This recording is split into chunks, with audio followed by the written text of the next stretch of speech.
Welcome Wastelanders to my review and suggestions for improving the Fallout Precon Scrappy Survivors. Dogmeat Everloyal is a fantastic, flavourful design with a suite of useful abilities, but the game plan his abilities suggest is not carried completely throughout the 99, and I'll aim to fix that while maintaining the feel of looting, scavenging and crafting in the irradiated wastelands of Fallout. Dogmeat passes the sorcery in the command zone test, a term I use for the value a commander provides if it sticks around for only one turn. This is a removal rich format after all. Dogmeat's enter the battlefield trigger of mill 5 and return a permanent to hand for 3 mana has only been seen on a few other cards like Wasteful Harvest, Zoological Study and a return to the battlefield effect for milled lands with Wreck and Rebuild. Unlike Wasteful Harvest and Zoological Study, the permanent we return, in this case an aura or equipment, does not have to be one of the 5 cards milled by our very good boy, meaning Dogmeat's unique ETB is useful if cast in the early game to dig 5 cards deep, fill the yard and salvage a permanent, and later to go fetch us a ray gun or play a perk that was removed from play. This poses the question, is there a high enough volume of impactful auras and equipment in the deck to take advantage of these effects? The answer to which will have great bearing on Dogmeat's second ability. That ability is the creation of junk tokens whenever an equipped or enchanted creature attacks, which scales well with the game, so we see an increasing range of cards dependent on how well set up our board is when Dogmeat scampers into play. It's also a way of mitigating one of the deck's greatest weaknesses. Auras and equipment and the multi-stage mana investment involved in their use, which can lead to 2-for-1 fill bad removal. Here we are creating tokens as a reward for that investment, letting us see more ways to get back into the game if the worst should happen. Add in a commander who can also retrieve lost auras and equipment on a recast, and the deck appears to be designed to mitigate a fragile game plan.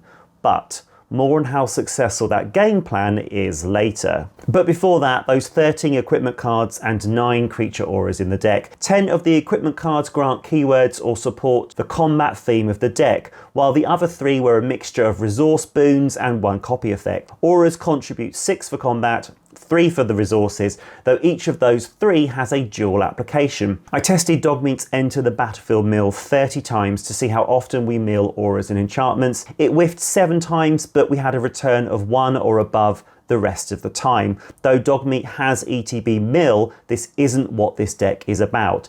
There are a few cards that draw and discard, a little recursion with Brotherhood Outcast and Super Mutant Scavenger, and the big blowout for opponents that would come from a late game Mantle of Agents, but there isn't enough of those effects to focus on a Graveyard Recursion win. The range of equipment and auras are fine. We get Death Touch, Double Strike, power buffs, useful stuff for turning sideways. All is eminently upgradable if you have other equipment to hand and can really push this deck forward. Swords of X and Y, Shadow Spear, tools that can grant protection should be prioritised. Plus, special shout out to this art, Roller Skate Swift Foot Boots for the win. This is going in every deck I own. Junk Jet is terrifying. The deck has 8 ways to create junk tokens. On top of the attack trigger from Dogmeat, this will end games. Here's a card with 2 words on it I've not experienced since I started my own channel. Well rested, and this aura has it all, increasing power, life gain and card draw. Most of these auras and equipment costs between 1 and 3 to play, but then we have the additional equip costs for the equipment, which is actually doing the heavy lifting for the deck's combat theme. That's a lot of investment in a deck that has only a few ways to protect a board that needs to grow over time. To aid to the deck's shortcomings in this area, we have cards that cheat those costs. Codsworth, Handy Helper, screams pile the equipment on Dogmeat, giving him ward and tapping to attach the almost perfects and brass knuckles of the world, and is even a mana dork for those permanent types. Inventory management is stellar. Red, white insta attach of all those permanents with split second to defend that play. My favourite card from this precon, and the one I think I will build around in a future deck tech, is 3 Dog Galaxy News DJ, which feels like the meeting point for 2 divergent game styles that this deck feels quite confused about. Shall we go tall or shall we go wide? 3 Dog says, let's do both, broadcasting an aura attached to him to everybody else. Pure Steel Paladin is reprinted here, but in playtesting the deck, it kept getting stuck in my hand due to the mana base not being fit for purpose. Double white was surprisingly difficult to achieve among 15 white land sources, and Dogmeat kept milling away lands that I needed. I'd rather they'd removed the Soul Ring and used a white aligned talisman to join the bobbleheads and the Arcane Signet. The draw, or more aptly named momentum here, leans into junk heavily. I counted 9 ways to see more cards outside of our commander. Generating junk for our impulse draws is combat based, attacking or dealing combat damage or death triggered. Herein lies another problem. When you have so much of the deck fighting for space, a junk theme, creatures to put stuff on and the stuff to put on them, you squeeze out room for the essentials. It's why I championed a living weapon strategy in one of my WoW deck techs. In this deck, they've squeezed out effective draw, and I think that's why Dogmeat is the commander. The doggo is essential for digging into this deck through mill and junk themes. 9 cards make up our removal. I feel much of it hurts us more than our opponents. Single combat is a perfect card for a go-to strategy. Suddenly they're squaring up to a well-rested Mr. Gutsy holding a battle axe and wearing brass knuckles.